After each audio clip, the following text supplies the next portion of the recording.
Tonight on CTV News at 6. Test results now confirm evacuated Kashechewan residents were sickened by their water. As of yesterday's numbers, I think the number is 63 people that have tested positive. First Nation officials say they're testing positive for cryptosporidium. Plus, Cochrane unveils new space for the community's food bank. It's a real eye-opener because at the same time it identifies that there's a huge need in our society. It comes as officials say the need has never been higher. And Canadian TV and film comedy legend Katherine has passed away. She was 71 years old.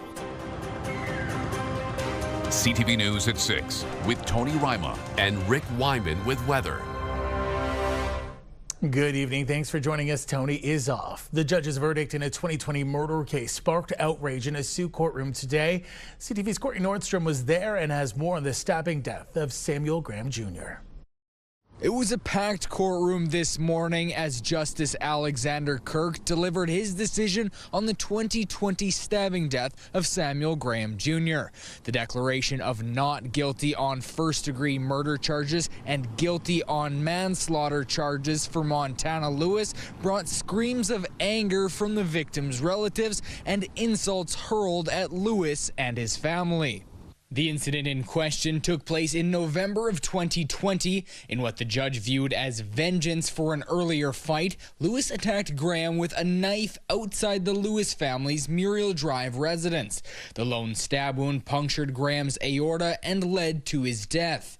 In delivering the verdict, Judge Kirk outlined what was necessary in determining a first-degree murder charge, ultimately believing that while Lewis did commit an unlawful act, he did not mean to cause the death of his sister's boyfriend. Sentencing for Montana Lewis will take some time. Pre-sentence and Gladio reports have both been ordered. This matter returns to the Sault Courthouse on February 25th. Corey Nordstrom, CTV News, Sault Ste. Marie. Sudbury police say a pedestrian who was hit by an SUV on Algonquin Boulevard last week has now died as a result of their injuries. The 59-year-old woman was believed to be crossing Algonquin at the time when she was struck by the SUV, which was heading toward Regent Street. She was rushed to Health Sciences North in critical condition. Police say they are continuing to investigate the incident. It's now confirmed the Parasite residents of Kashechewan were sick with is present in their water. That from Indigenous Services Canada.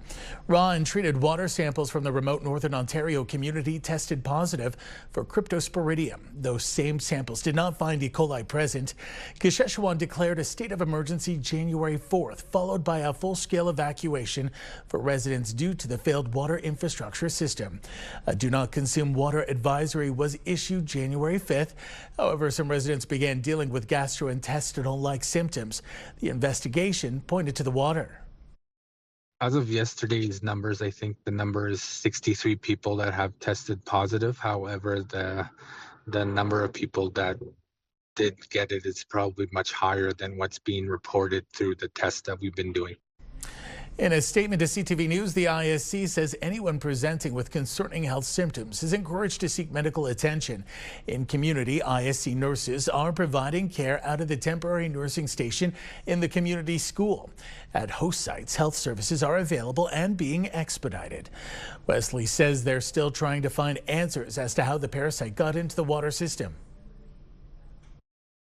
I know one of the big issues that we've had at the beginning of this crisis was the high lift pumps malfunctioning and also a valve that connects that's supposed to protect or block the sewage from entering the water plant failed. So I'm not too sure if that caused it.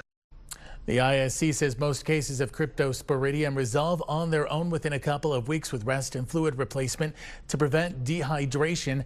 However, antimicrobial treatment may be needed for anyone who is immunocompromised, seniors, or young infants. The Cochrane Regional Food Bank officially opened its expansion today. The project was made possible by Feed Ontario, Food Banks Canada, and several local sponsors. CTV's Lydia Chubak reports. And I don't have mystery noodles. The Cochrane Regional Food Bank feeds people from the James Bay coast to Hearst to Haileybury and even Timmins. So Feed Ontario does programs like Full Shelves, where they ensure that they drop off 26 skids every so many months to us, and we allocate it to all the different food insecurity services. Today, officials celebrated the opening of the new Cochrane Food Bank to serve locals. It's located next to its former location. It's a real eye-opener because at the same time it identifies that there's a huge need in our society for this. So we can't lose sight of that. The main reason for the expansion is to create more space for more food because the need for it is only growing. Unfortunately, we're seeing a growing need across Ontario, so double-digit increases everywhere in the province. But what we see in the north is additional considerations that they don't have to deal with everywhere else, right? So you're dealing with geography, so greater distance between services, access issues. In our most recent hunger count, we found that over or almost 2.2 million people are visiting food banks across the country just in the month of March. And the Cochrane Regional Food Bank contributed to that increase. Cochrane had a historic high last year. It was extremely hard, I don't know another word to say, just hard to watch the amount of people that are having issues. A lot of it is housing. It's jobs. They're working multiple jobs. It's not because people are not working. It's the cost, the affordability in this area is getting higher and higher. We have actually salaried employees. Like most food banks do not have that, but the demand for us, it needs to be that way. Before the expansion, the Cochrane Regional Food Bank was only able to ship and receive 3 days a week. Now it's up to 5 days a week. Lydia Chubak, CTV News, Cochrane. A grassroots volunteer organization in Sudbury is issuing an urgent appeal for warm clothing. Frigid temperatures have increased demand for essentials to help keep people warm. CTV's Alana Everson has more. Sudbury Outreach Support, known as SOS, is located in the municipal parking lot behind the Lawrence Street Beer Store and across from the Energy Court encampment. It was formerly located across from the Sudbury Arena downtown, but the sea cans it operates out of were moved by the city in November to increase services being offered there. I want to welcome people to come. I've heard some people are fearful. We have a minimum of 12 volunteers on site at all times. We have not had any safety issues. Every Sunday between noon and 2 p.m., SOS distributes basic essentials as part of its outreach support. We're a group of volunteers. We've been doing this for 5 years now, and we provide clothing and food, basic essentials, toiletries, footwear, all that kind of things for the homeless as well as seniors living downtown and those in need. Sandal says SOS hands out more than 2,000 items every Sunday, but last week ran out of winter coats and boots, given the plunge in temperatures.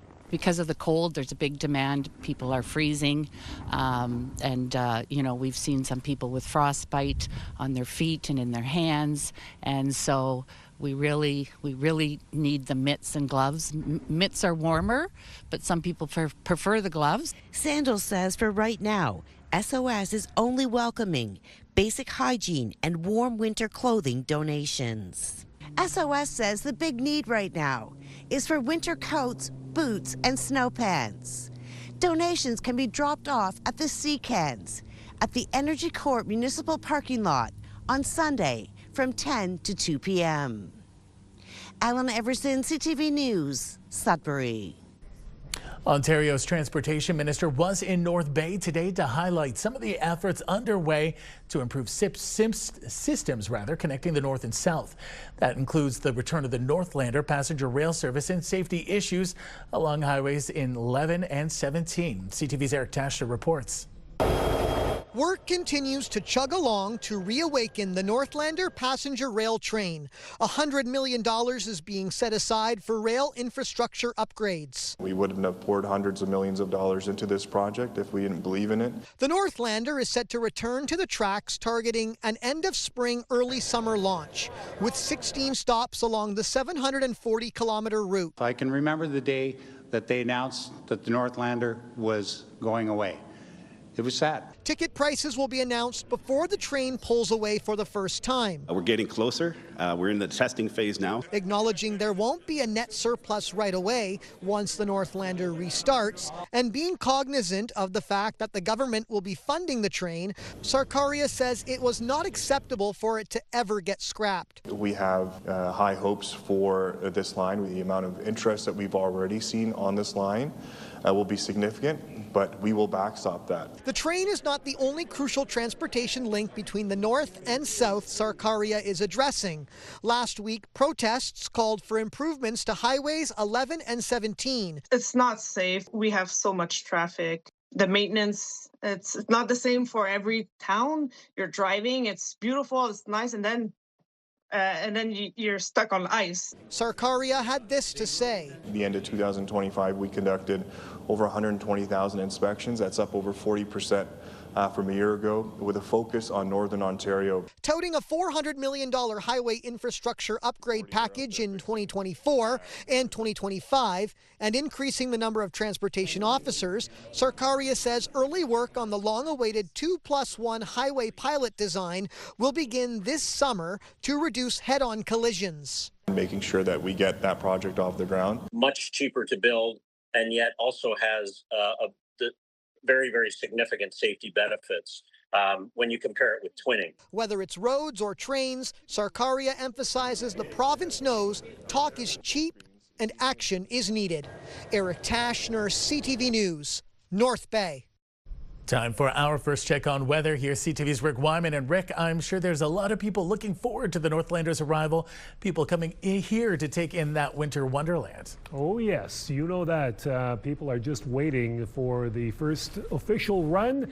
Should be a lot of fun and a great, really, access to Northeastern Ontario for a lot of people who've had to either take a bus or drive. Let's check out our systems map for the weekend. Finally, here we've got one more night of wicked wind chill conditions. We'll get into those numbers a little bit later on. Check out the 7-day forecast. It is going to warm up, Ian, by about midday tomorrow heading into Sunday. You'll like that. The numbers coming up a little bit later on. Back to you. Thanks so much, Rick. Well, there's a very special donut available at Tim Hortons this weekend supporting some very talented Special Olympic athletes. It keeps me motivated. Proceeds from the sale of these Special Olympics donuts will go to support local community programs and athletes. Over the past 4 years, the donut has raised more than $3.4 million for Special Olympics Canada.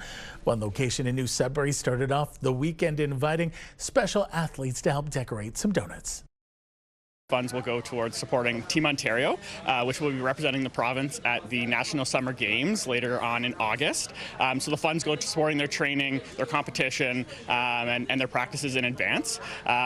Here in Sudbury, we have 6 athletes and coaches who will be part of that team, but across the greater Northeastern Ontario, the team grows to 50 athletes. The athletes were also joined by Sudbury Police Chief Sarah Cunningham, who promised some donuts for staff back at the station. What a great cause. There's more to come on CTV News at 6. For now, let's check things out in downtown Timmins. This shot of Algonquin Boulevard live coming from City Hall and courtesy of the city itself. Things are looking relatively quiet, which is good news considering some of the weather we've had as of late. Rick will have more in his forecast. Stay with us. You're watching CTV Northern Ontario. Fuel your Fridays with CTV and Pure Country. Congratulations to Patty Leonard, our final winner of a $100 gas gift card. Fuel your Fridays, powered by CAA. Life isn't one size fits all. Neither is CAA. Sad entertainment news. A veteran Canadian TV, film, and comedic legend, Catherine O'Hara, has passed away. What else could we be forgetting? Arguably in this country, best known for her work on SCTV alongside stars like John Candy and Eugene Levy, O'Hara would go on to have iconic roles in both Home Alone and Schitt's Creek. It was that role, Moira Rose, that won the Toronto native critical acclaim for her work, including a Primetime Emmy. She also won multiple Canadian Screen Awards, a Golden Globe, and a SAG Award. Catherine O'Hara was 71 years old. The Member of Parliament for Nipissing-Temiskaming is speaking out about protecting Canadian jobs and ensuring the country is ready for the renegotiation of the Canada-US-Mexico trade deal. Pauline Rochefort was the guest speaker at a State of Canada breakfast chat in North Bay. She spoke about challenges with the U.S. as the CUSMA agreement review approaches. The deal, which President Trump has called irrelevant, Rochefort says many major American business leaders don't want to see the deal fall to the wayside, and she's hopeful they'll convince U.S. lawmakers of its importance. So we are entering this review in a very, I would say, I'm not sure if optimistic is the right term, but moving forward with a positive step. What people want to see is they want to get rid of that uncertainty dialogue that's happening so they can plan and make changes that they need to make at their level. It's really hard to plan from a business perspective when you really don't know what's going on. Rochefort also spoke about defense investments into 22-wing Canadian Forces Base and acknowledged the decision by North Bay Police not to participate in the federal government's assault-style weapon buyback program. With Laurentian faculty already on the picket lines, it's looking like academic staff at Nipa University could be the next group to follow suit. After 3 sessions with a conciliator, the Contract Academic Staff Bargaining Unit requested a no-board report from the Ministry of Labour, Immigration, Training and Skills Development. After an agreement wasn't reached during conciliation, it means the parties will be in a strike or lockout position in 17 days after the report, or Monday, February 2nd. Both sides were going through mediation today. So far, there is no update as of yet. Starting this spring, Porter Airlines is launching non-stop service between Ottawa and 3 Canadian destinations, including Sudbury. The non-stop flights will connect Ottawa with Sudbury, Windsor and Kelowna. The Sudbury and Windsor flights will launch on May 1st, and non-stop service between Ottawa and Kelowna will start on May 13th. Porter is also increasing non-stop flights between Ottawa and Winnipeg and will extend flights between Ottawa and Cancun throughout the summer. An annual fundraiser supporting the United Way, Northeast Ontario, unveiled its campaign total. Valley Base Metals and the United Steelworkers Local 6500, raising more than $786,000. The total includes a matching $350,000 donation from Valley. The campaign included events like presentations, barbecue fundraisers, and agency tours. This was the 43rd annual campaign. Valley USW represents the strongest campaign that we have in this community, and it supports all of the organizations. We have 29 funded partners this year that are being funded by these dollars. So without them, we would truly not be here, and many of those organizations would not be offering the services that they currently are. Seeing that money being given, especially when we know times are as tough as they are, and there's more people asking for money than are actually able to give, it's overwhelming to see. We realize that budgets are stretched. And it's so incredible that this year the number went up. So people are still recognizing that they can make a difference, positive, and increasing their donations. Valley and USW's joint fundraising efforts have been the largest contributor to the United Way, with more than $22 million raised in 43 years. Great work, everyone. Back now for a check on the current conditions with Rick Wyman. And Rick, I'm going to need some sun. What do you got? Hold off on the sunscreen for now. You're going to have to wait a few months for that, but you will get some sunshine for tomorrow and coming up on Sunday as well. Our forecast radar right now. Another cold night, Ian, overnight, but once we get rid of that, things will start to perk up. Let's check out some of our current temperatures. Still thinking the thought about sunscreen, not unless you're heading down south. Moosonee -14, Cochrane -15, Timmins -15, and Cap -14 degrees. Meanwhile, in Chapleau, -16, Wawa -13, and the Sault Ste. Marie area, -14 as well. In Parry Sound, -16, mainly cloudy. In North Bay, mainly cloudy, -18. Temiskaming Shores, -17, and Kirkland Lake, -16 as well. Greater Sudbury, overcast, -17, -15 in Espanola, -15 in Elliott Lake, and -15 in Gore Bay. So, Ian, sunshine. Unless you're taking off somewhere, hold off on that. But you will get your sunshine, and it will warm up by midday tomorrow heading into Sunday. Details coming up next on the 7-day forecast. I'm going to hold him to that. Thanks so much, Rick. Next on CTV News at 6. Hundreds of workers at a GM plant in the GTA are now out of work as of today. And Conservative Party leader Pierre Poilievre will face a leadership review tonight in Calgary. Hundreds of workers at a General Motors plant in the city of Oshawa are out of a job as of today as the manufacturing company pushes ahead with layoffs and a decision to move jobs to the U.S. We have a government that is not making the auto industry competitive here. I support, Prime Minister Carney's very consequential speech in Davos, but we have to match that with making Canada truly competitive. Manufacturers tell me that we have the least competitive jurisdiction to sell cars in the world. We have an EV mandate federally and provincially. It's a total mess, and we've been promised to have a pause and relook at that, and we've been waiting for the results on that, and they're just not coming. The plant's not good this morning. People are very angry at General Motors, not only General Motors, but at our government, because a lot of this is tied right now to auto tariffs. We need a government to get results now, which is going to help workers. It's going to keep them working. It's going to keep them providing for their families. It's tough right now in the plant. People are very afraid.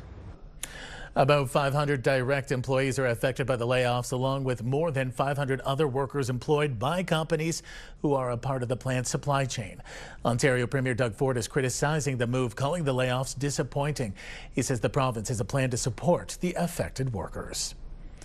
Conservative leader Pierre Poilievre is set to face another test today, a leadership review at the party's annual convention in Calgary. The convention kicked off yesterday with several Conservative MPs praising Poilievre and his vision for the party.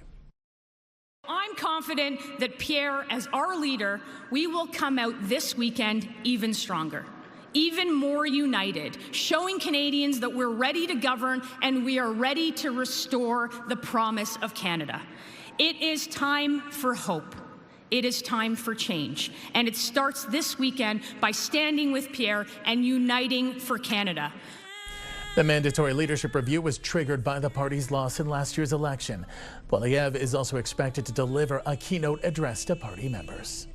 Meanwhile, Ontario's Progressive Conservative Party is also holding its convention this weekend in Toronto. Media was initially banned from the weekend gathering. However, after backlash, the party reversed course today and now says journalists will be able to cover Premier Ford's fireside chat with Conservatives tomorrow. U.S. President Donald Trump has Canada in his sights again, this time with a new threat to impose tariffs on Canadian-made aircraft. In a post on social media, Trump accuses the federal government of refusing to certify several U.S.-made Gulfstream business jets. Trump also threatens to decertify Canadian-made aircraft and slap on a 50% tariff while singling out industry giant Bombardier. The Canadian company released a statement saying it has taken note of the president's post and is in contact with the federal government.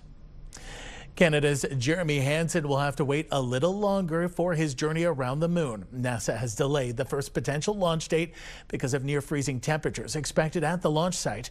The first Artemis moonshot with a crew is now targeted for no earlier than February 8th. The Federal Court of Appeal has overturned a lower court decision, meaning Ottawa's ban on single-use plastics will stay in place following a unanimous decision. The three-judge panel ruled that the federal government's decision to list plastic manufactured items as toxic was reasonable. The government defined toxic as substances which could harm the environment or biological diversity.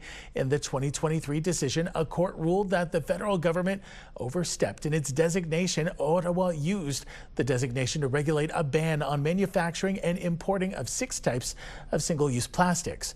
Parties will have 60 days to ask the Supreme Court of Canada to review the decision. There's more news ahead, but first here's your full weather forecast with Rick Wyman. Ian, I think everyone should have to bring their own cutlery anytime they want to eat out. That would save a lot of plastic. What do you think about that? There you go, as long as it's reusable.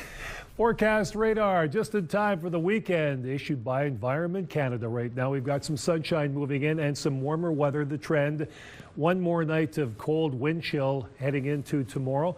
Of course, that will affect you when you get up tomorrow morning. Overnight, meanwhile, minus 21 Greater Sudbury. Here we've got a list of flurry activity. Minus 19 in the Sault, Timmins minus 24, Temiskaming Shores minus 19, minus 18 in North Bay. Now, some new wind chill numbers, minus 34 in Moosonee, Caphurst minus 31, minus 28 in Wawa, Gore Bay minus 29, and Parry Sound minus 20. So Here we go with the numbers now. Let's take a look. Sudbury nickel belt clearing tomorrow morning. Wind chill -32. Sunny skies Sunday. Monday some cloud cover -6. I like that number right there. -12 on Tuesday, then warming up again Wednesday, Thursday. -9 both days with the sun and cloud. Wind chill tomorrow morning in the Sioux, -28. Sunny skies on Sunday, -6. Warming up to -5 on Monday with the chance of flurries. Cool down Tuesday, -11. Sunny skies. And here we go, a couple of days of -6. Wednesday and Thursday with the chance of flurries. Timmins, Cochrane, Kapuskasing clearing tomorrow morning. And of course, -32 with the wind chill when you wake up. Yeah, it'll be cold. -5 on Sunday. Big change in the weather. And of course, here we go. -7 Monday, chance of flurries. -15 Tuesday, sun and cloud. Warming up to -10 Wednesday, sun and cloud. And -12 for a couple of days Thursday and Friday with some flurry activity. How about Temiskaming Shores and Kirkland Lake? Waking up to -29 with the wind chill tomorrow morning. We've had better. Sunday, we've got some sunshine, -10, -8 Monday, cloud cover. Tuesday, chance of flurries, -14 and -10 Wednesday and Thursday. Sunny skies Wednesday, some sun and cloud on Thursday. Very close to your normal temperature for this time of the year, -9. Don't forget, we're changing over into a new month. And of course, I'm just dying to see what Puxatawny Phil, Wyerton, whoever this year and other vermin will have to say about the weather forecast. North Bay, West Nipissing, here we go. Clearing for tomorrow, waking up to -24. Sunday, we've got some sunshine, -10, -7 on Monday, sun and cloud. Tuesday, chance of flurries, -10, -10 Wednesday. Sunny skies and some sun and cloud on Thursday, -10, a little below normal for this time of the year. Ladies and gentlemen, Friday's pick of the day. This is the Silver Fox. Remember that song by Charlie Rich in the 70s, Behind Closed Doors? Well, he was affectionately known as the Silver Fox. He could sing. This one can't, but that's a great shot. Kathy Scott from Tomstown, of course, had to look that one up. I've yet to be there, but Kathy, one of these days, I will drive through the Silver Fox just for you on this Friday evening. Stick around. Ian will have more news coming up after the break.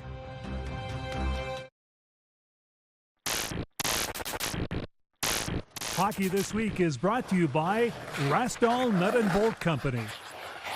Coppercliff Reds U11 AA team coming off a rather successful weekend, a huge weekend just over a week ago, of course, at the Silver Stick in Sarnia. Our guest tonight is head coach Peter Micheludi Jr. He's in Vegas getting ready for another tournament this week with the team in Barrie, but that's okay. He's taken a couple of minutes to tell us about the experience. Silver Stick weekend, totally unforgettable. And again, when you look at the aspects of having to defeat so many teams to reach the gold medal game, Peter, it had to be quite the ordeal. How tough was the competition?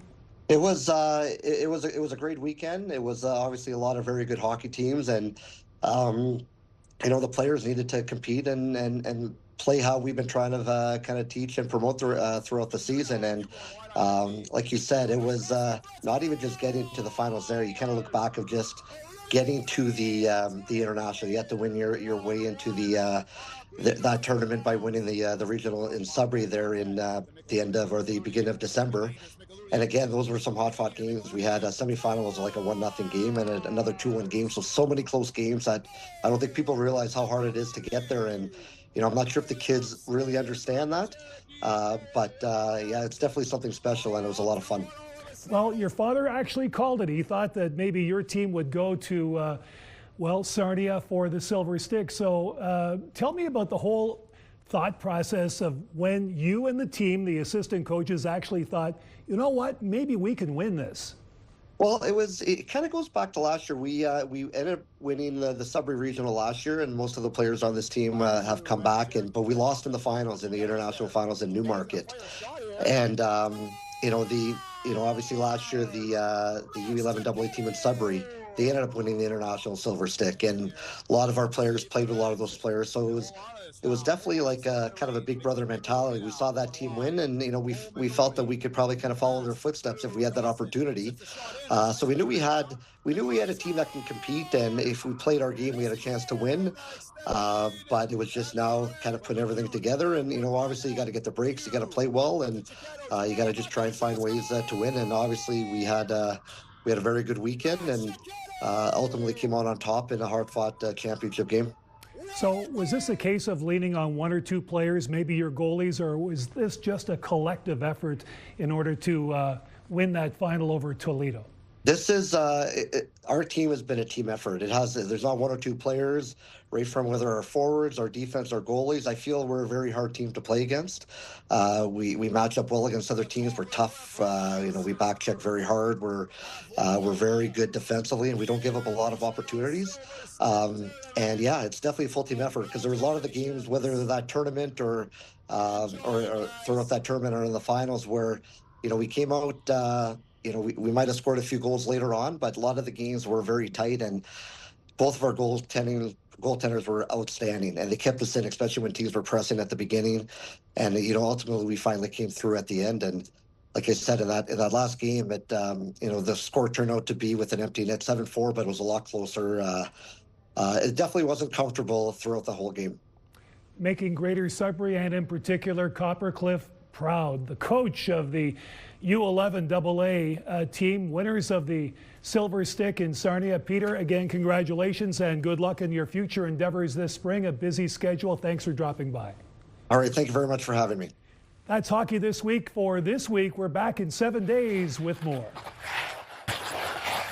In the OHL, all three Northern teams were on the road last night. The Sudbury Wolves were in Peterborough taking on the Petes.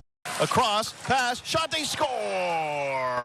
The Wolves were trailing behind, but a shot from Jean-Christophe Lemieux put them on the board late in the second period thanks to an assist from Hudson Martin. That would be the only goal scored by the Wolves last night. The Petes took a 4-1 win. Meanwhile, the Battalion faced the Windsor Spitfires but suffered a close 4-3 loss. And the Sioux Greyhounds fall to the Niagara Ice Dogs, who took home ice advantage 6-3. Tonight, Sudbury continues its road trip. It heads into Kingston to take on the Frontenacs. North Bay is in London, facing off against the Knights, and the Sioux Greyhounds also on the road. They're down in Erie, facing off against the Otters. That was just one game in the NOJHL last night. In Sudbury, the Cubs crushed the Espanola Paper Kings 10-2. Tonight, over in the league, the Timmins Rock head down to Powassan to face off against the Voodoo. The Kirkland Lake Gold Miners are welcoming the Blood River Beavers into town for a 7 o'clock start. And it's a battle of the Sioux across the border as the Sioux Thunderbirds take on the Sioux Michigan Eagles. Dozens of blind and visually impaired skiers from around the world are in Kananaskis, Alberta this week. They're taking part in an annual event to connect others who understand the challenges of living with sight loss. CTV's Mark Valenti has more. Matt Jans is visually impaired, but he's never let that stop him from doing the things he loves. For me in my life, it's always just been a constant puzzle of how do I keep doing this stuff. And it's a puzzle being solved by more than 80 participants with limited to no sight at the William Watson Lodge in Kananaskis. The 48th annual Ski for Light event aims to break down disability barriers and build a stronger community. I haven't had to advocate for myself one time this whole week, which is a huge load off my mind, because everyone just understands what I'm going through. I understand what they're going through, and then we just are instantly bonded. Do you ski lots in Denmark? Sven Mogensen is one of those people making new friendships. He's found a new passion for cross-country skiing after losing his vision at a young age. I feel free. I have the liberty to move without having physical contact with somebody else. Meanwhile, Ruri Takeuchi came all the way from Japan as a guide for blind skiers, hoping to learn more about how to help others. I want to make a business for special needs people. There's amazing people here that have no vision, and I'm blown away by how well they function independently. And this woman brings new meaning to independence. Tracy Musso is legally blind and an amputee, but she's adapted by learning how to sit ski on the trails. Use your arms and your core to move. If you really enjoy skiing, there's always a way to to get around it. We're here to ski, but we build community here. And it's not just about the skiers, it's about the volunteer guides who show up. Curving right here, curving right. You get to know what they need to know to be able to have a good time on the trail, and you can adjust yourself to their preferences. That trust and support is what makes all the difference. And that's when you really start living your life again. Mark Villani, CTV News in Kananaskis. Still ahead on CTV News at 6. A Southern Ontario man believes he's being unfairly targeted for having snow on his sidewalk.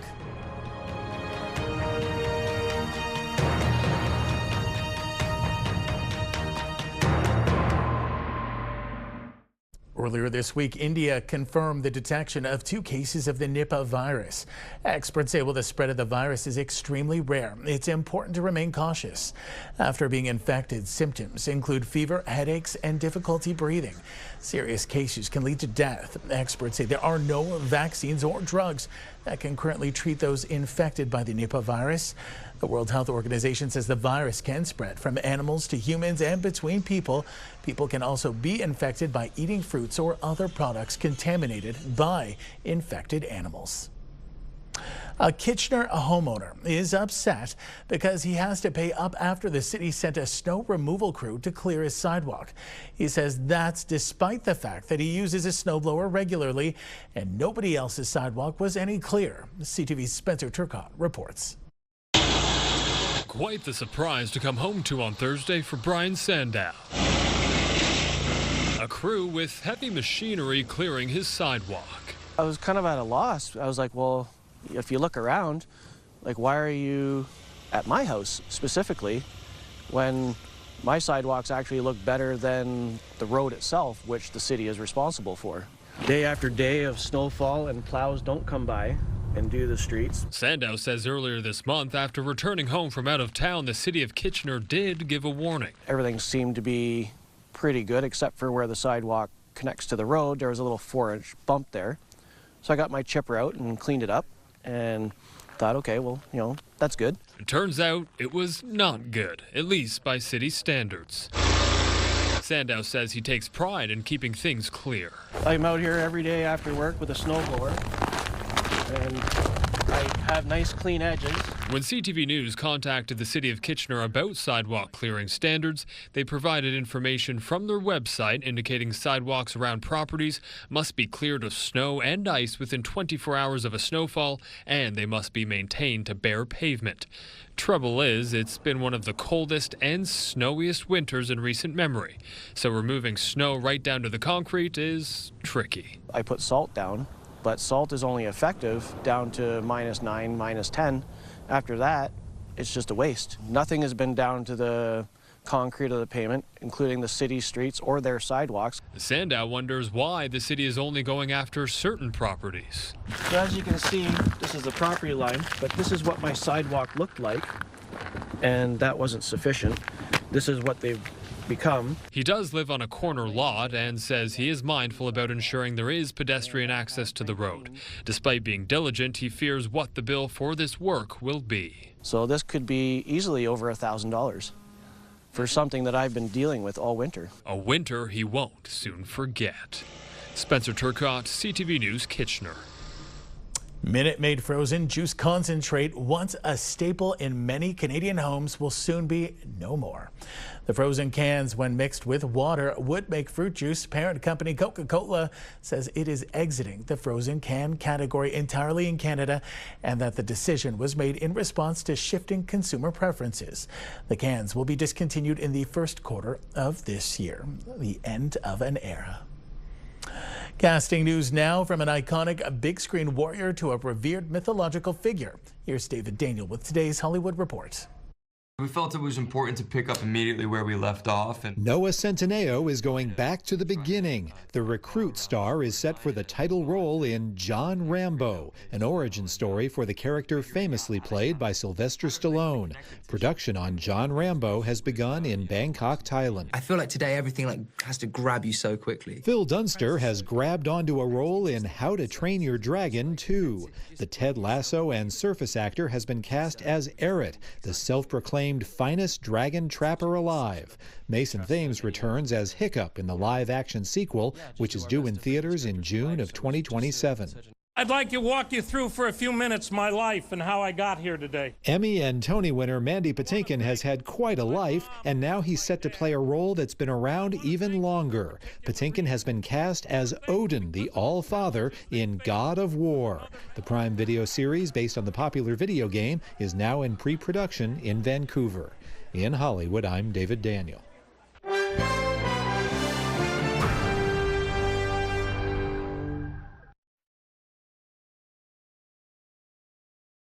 Are setting new all-time highs as the price of the commodity continues to climb following a record-breaking year in 2025.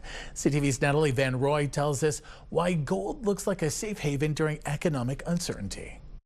Pure gold, and it was refined here in Ottawa. This 1 ounce gold coin at an Ottawa jewelry store has more than doubled in price in 1 year. Gold went from $2,100 an ounce Canadian to today at almost $7,000 an ounce. So basically over 3 times the value. Brent Hardin hasn't seen this much buzz over gold since he started in the business. In 1975, my brother and I started in business, and we invested money into gold at $300 an ounce. We saw it go up to $1,000 an ounce, and you know what we sold it for? $330. So we kept saying, oh, it's going to go back up, it's going to go back up, but it didn't. So it's very unpredictable. Experts say gold is seen as a safe haven during economic uncertainty, and a low U.S. dollar coupled with a tumultuous first year of U.S. President Donald Trump's tariffs. Central banks are buying more gold, and what that's going to be related to desire to diversify away from some of the traditional assets they hold, like government bonds. And as the rush continues, you can even get it at Costco. The corporate giant advertising a 1 ounce bar for more than $7,000. What's not clear is how long this could last. It might or might not last. That's something that's really hard to say, but I think a best practice in finance is diversification. Natalie Van Roy, CTV News. The TSX took a tumble today, declining over 1,000 points. BNN Bloomberg's Morella Fernandez says that. A steep stumble for the TSX. It was swept up in that downward spiral of gold and silver prices. Spot gold had its biggest drop in decades. On Thursday, an ounce was selling for $5,450 U.S. By the end of the trading day today, it was under $4,900. The price of silver fell more than 25%. Both move opposite to the U.S. dollar, which gained strength after the American president announced a new pick for U.S. Federal Reserve Chair. Here are the closing numbers for the day. The Canadian dollar is down to 73.46. West Texas Intermediate today is up to 65.80. Western Canadian Select up over $2 to 50.63. And the TSX lost almost 1,100 points to end the week under 32,000. Those are your business headlines. I'm Morella Fernandez. And here are the current prices for some key commodities we watch. Gold down $466.30, closing the day at $49.0485 U.S. an ounce. Silver down $9.88, ending at $105.52. Copper down 40 cents to $6.01, and nickel down 35 cents, ending the day at $7.97 U.S. a pound. Rick is back now for one last look at the weather. Well, due to the stock markets, I can't afford to retire, so I'm still here for the next little while, to say the least. Here we go with tomorrow's conditions. Might as well work for my money. -11 wind chill tomorrow morning, -32. -32 in Timmins, -28 in Sault Ste. Marie. But some of those temperatures will start to warm up by about midday. More of the same in North Bay. Wind chill -24, -30. Wind chill in Parry Sound and -29 in Temiskaming Shores. Sunday will look real nice, Ian. It'll start to warm up by about midday tomorrow. But Monday and Sunday look real nice. Back to you. Looking forward to it. Thanks, Rick. Well, finally tonight, all the excitement surrounding the hit series Heated Rivalry is showing no signs of slowing down. The Canadian show is getting some very special attention in our nation's capital. CTV's Rachel Aiello explains. The breakout Canadian star of Crave's original hit series Heated Rivalry was back on home ice. Hudson, how are you feeling tonight? Hold on, don't ask questions. Hudson Williams hit the red carpet at a major media industry conference in his character Shane Hollander's hometown of Ottawa. Embracing the show's soft power. How's that for soft power? Okay, this is soft. This is true soft power. Prime Minister Mark Carney. Congratulations on creating a story that has struck a chord with so many across this country, around the world. Because of you, cottage season will have a whole new meaning this summer. He may not be the most sociable. The drama about a pair of pro hockey players, rivals on the ice and out of their skates, secret lovers, is a Canadian production to its core. From most of the cast and the soundtrack to the product placement. I think, we've set the bar very high, but we've shown to people that it is achievable. In just 2 months, Heated Rivalry has become the most watched and rewatched original series produced by Crave, a subsidiary of Bell Media, which also owns CTV, with fans around the world celebrating the show for casting hockey and queer joy in new light. It's just showing that because of the investment in culture, you get to have a heated rivalry. And without that, you probably wouldn't have it. While those behind the show say they couldn't have imagined the response, they're ready to score their next homegrown hit. We're going to continue to and elevate, making big, making bold, making authentic, not shying away from specific, not shying away from big C Canadian content. Heated Rivalry has already been renewed, and as showrunner Jacob Tierney hinted to me tonight, Ottawa is set to be a central plotline in Season 2. That's our newscast tonight. Amanda's in for me at 11:30. Make sure you tune in. Thanks so much for watching. Have a great weekend, and I'll see you Monday. Good night.